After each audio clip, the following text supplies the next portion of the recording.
When it comes to removing the swirls and scratches from your paint, you'll hear two words all the time: paint correction and paint polishing. So in this video, I'll cover what the differences are, why it's gonna change person to person, and why you have to work on your specific vehicle to see what's going to work. Any of the tools and products that I use, I'll have them linked down below for you. So let's get started with this video. So what's the difference between paint correction and polishing?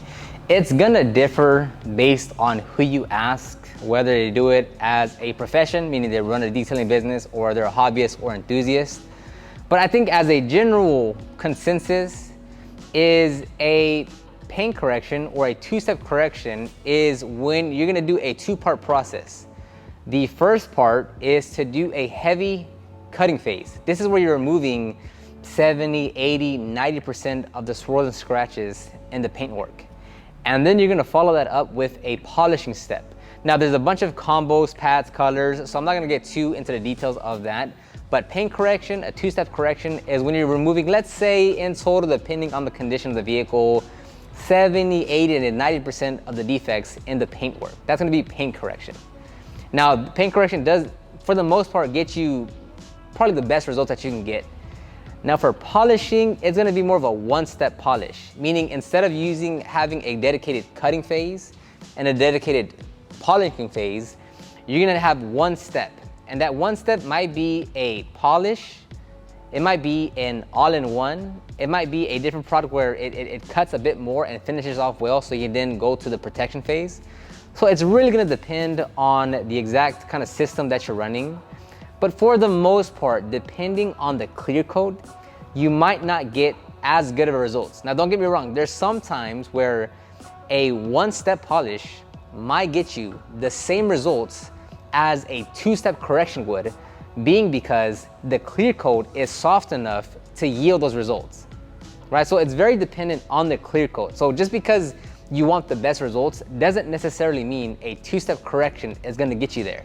It might mean that a one-step polish will get you close enough to a two-step correction based on one, if your clear coat is hard or soft, or on the condition that the vehicle is in. So to give you more of an example, and keep things very, very generalized right here, because it is gonna change based on the product, based on the pad, right? So just keep things very, very general here.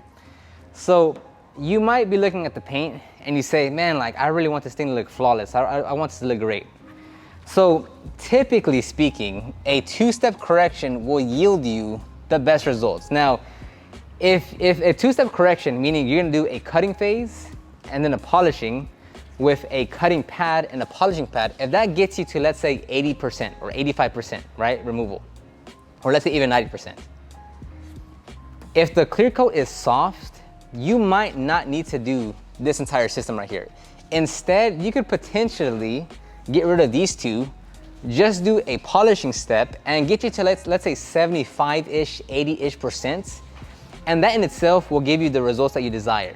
So when it comes to polishing paint, like you really have to do a test spot on your panel and say, okay, am I working with hard clear coat here, mid clear coat, soft clear coat, and what do I need to do to get me the results? Because the biggest thing that you want to keep in mind when it comes to correcting and polishing paint is that you are removing, even at the most micro level, you are removing clear coat from your paint. So if you do polish it hard enough or long enough, then you are diminishing the clear coat to the point where you can burn through it and you can completely remove it from your vehicle. And wherever that happens, you're gonna have like a faded bald spot on your paint, because the clear coat is what makes the paint shine. Like if you remove the clear coat, the paint's gonna look dull or faded. Once you add the clear coat, it looks shiny, glossy, has that luster to it. So the clear coat is what kind of controls the gloss. And if you remove it from it, meaning you're doing too much correction and polishing, then you won't have any of that gloss. And the only way to really repair it is by a repaint or a respray. Okay, so now to actually work on the paint to show you the difference, we're gonna do a two-step correction here and a one-step polish here. Now for this case, you can think about it as our test spot. We're gonna see what method gets us the better results. But again, better results is dependent on you, right? Do you necessarily want to go for 80%, 90%, or maybe a polish that gets you 60% is good enough for you and gives you enough gloss. So it's really dependent on like what do you want to achieve with your vehicle and your paint. So here we'll do a two-step correction with a microfiber cutting disc and then M105 because My other product is out right now, and then with a polishing pad. And then over here, we'll just do the polishing pad, and we'll see what kind of results that we get. And this pad is just red because of we worked on a single stage paint, so it's not red or there's no product on here, it's stained it. So I have a few other videos explaining how to polish paint and kind of go more into detail, so I'll kind of skip the whole process on how to actually do this. But we'll just quickly prime the pad, give it a few dots.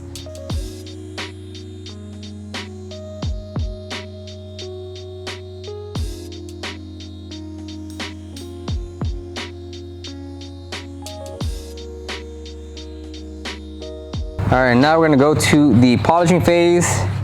Again, not gonna bore you with the details on how to do this, but I'm just priming the pad ever so gently.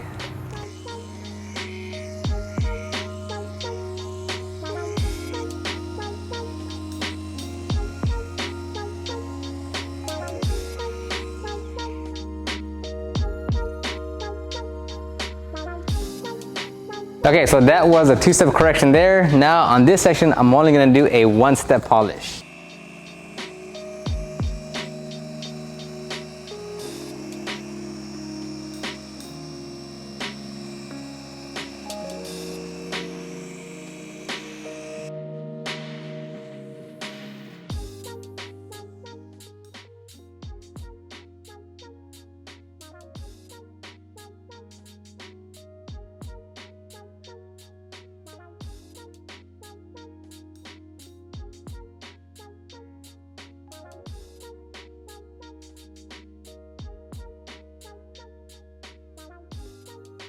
Okay, so this is actually a few hours later now, and we were in a rush to get those last shots, so they're not the greatest, but we already polished it out again. Anyways, so on the left-hand side, let's say the two-step correction did get us good results, right? It's like it cut down a lot of the swirls and scratches, and the paint correction, the two-step correction, did indeed remove remove a lot of the swirls and scratches. But if we look at the one-step, it gets close enough to what we did with the two-step correction. So in this case, this is very soft clear coat. So in this case, you don't really need to go with a two-step correction, because a one-step polish based on the clear coat of this vehicle will give you favorable results. Now again, I'm using very generalities here, because depending on the clear coat, depending on the pad, depending on the liquid, depending on your technique, depending on a few other things will also dictate the kind of results that you can get based if you're doing a two-step correction or a polish. But again, like, it's just, you really have to look at it and say, and do your test spot to see, okay, what's the best method I'm gonna use for the results that I want, keeping in mind all the other factors. And one thing I really don't wanna do is overcomplicate it.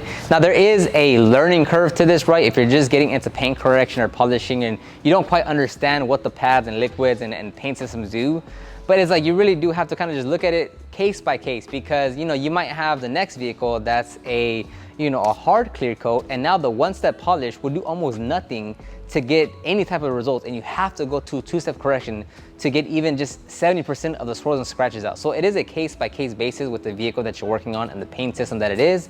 So you really have to look at it, your vehicle, give it a test spot, see what the results that you want based on the condition that it's in and the level of work you're able to put in. So hopefully this video clarified to some degree the difference between a two-step correction and the paint polishing. It's really hard to give you like an exact answer, just because it really depends on the condition. And if you ask 10 detailers, you might get quite a few different answers from each detailer, just because everyone looks at it a bit different. There's not like a governing body that kind of dictates what terms are what. It's like, it's just, someone might call this a 1.5 step, someone else might say it's a 1 step, someone else might say it's a paint enhancement, someone else might say it's paint correction, someone else might say it's like, a gloss enhancer. There's just so many terms. It just depends on what camp you are. It might mean the same thing, just different terminology. That's just the way things go with the detailing industry and paint correction and polishing. If you have any comments, questions, concerns, you can leave those in the comment section down below. Any of the polishers, pads, or liquids that we use, I'll have it linked down below. That'll end the video right here, and I'll talk to everyone on the next one.